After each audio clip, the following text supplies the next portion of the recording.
నిన్న రాత్రి cabbage curry తిన్నామండి, వ్లాగ్లో చూసింటారు. అదే కర్రీ తిన్నాము. ఇంకా రోటీస్ మిగిలినాయి మధ్యాహ్నం తిని రాత్రికి. తిన్న తర్వాత 4 రోటీస్, పెద్ద పాపకు రోటీస్ ఇష్టము ఎక్కువ తినడం ఈ మధ్య. సో పొద్దున అన్నం చేసి స్టఫ్డ్ మిర్చి చేసినాను. చిన్నది కరివేపాకు అన్నంతో తిని తర్వాత స్టఫ్డ్ మిర్చి పట్టుకపోయింది.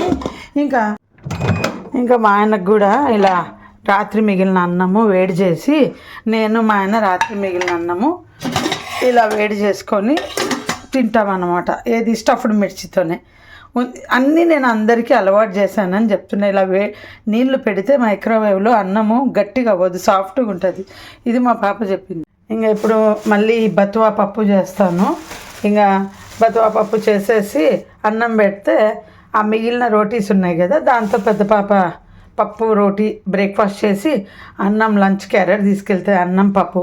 ఇంకా నైట్ దోశ అని మా వాళ్ళు ఈ మధ్య దోశ రాత్రి వేయమంటున్నారు. ఎందుకంటే అందరం ఉంటాం ఇంట్లో, ఒకేసారి పెన్నం పెట్టి నువ్వు చేసేయచ్చు అని. సో ఇవాళ మా బ్రేక్ఫాస్ట్ లంచ్ అంతా ఇదే.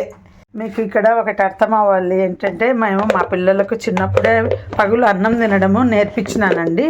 హైదరాబాద్లో అందరూ అలా తినిపోవటం చూశాను, బెంగళూరులో కూడా పొద్దున్న అన్నం తినిపోవడం చూశాను. నేను చిన్నది కడుపుతో ఉన్నప్పుడు అన్నము తినడం అలవాటు చేశాను. అప్పుడు నాకు ఇంకా చేతన అయ్యేది కాదు. తెలుగు వాళ్ళంతా అట్లాగే చాలామంది చేసేవాళ్ళు.